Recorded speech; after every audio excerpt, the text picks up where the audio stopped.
നിങ്ങൾ എപ്പോഴെങ്കിലും നിങ്ങളുടെ റിലേറ്റീവ്സോ അല്ലെങ്കിൽ നിങ്ങളുടെ ഫ്രണ്ട്സോ പറയുന്നത് കേട്ടിട്ടുണ്ടോ? ദേ ആ മനുവിനെ കണ്ടുപിടിക്ക്, എന്ത് സംഭവിച്ചാലും അവൻ ഓഫീസിൽ നിന്ന് ബ്രേക്ക് എടുക്കില്ല, അവൻ എന്ത് സംഭവിച്ചാലും ക്ലാസ്സിൽ ഫസ്റ്റ് ആവാതിരിക്കില്ല, അവൻ എന്ത് സംഭവിച്ചാലും ഡെയിലി കുളിക്കാതിരിക്കില്ല, അവൻ എന്ത് സംഭവിച്ചാലും 8 നേരം ഭക്ഷണം കഴിക്കാതിരിക്കില്ല, അവൻ ഭയങ്കര പെർഫെക്റ്റ് ആണ്. ഇങ്ങനെ പറയുന്നത് കേട്ടിട്ടുണ്ടോ?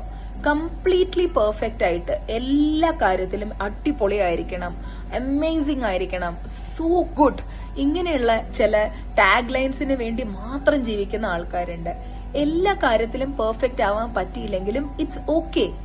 റിയൽ നോർമാലിറ്റി എന്ന് പറയുന്നത് ശരീരം വയ്യാതെ ആവുമ്പോൾ, മനസ്സ് വയ്യാതെ ആവുമ്പോൾ ഒരു ബ്രേക്ക് എടുത്ത് വേണ്ടാന്ന് തോന്നുന്ന കാര്യങ്ങൾ വേണ്ടാന്ന് പറയാനും, എത്ര ലക്ഷം രൂപയുടെ ശമ്പളം കിട്ടുന്ന ജോലിയാണെങ്കിലും, എത്ര കഷ്ടപ്പെട്ട് പേരൻസ് നടത്തി തന്ന കല്യാണമാണെങ്കിലും, നിങ്ങൾ അതിൽ നിന്ന് മാനസികമായിട്ട് ടോർച്ചർ അനുഭവിക്കുന്നുണ്ടെങ്കിൽ അതിൽ നോ പറയാൻ പറ്റുകയാണെങ്കിലും അതും ഒരു സ്കില്ല് തന്നെയാണ്.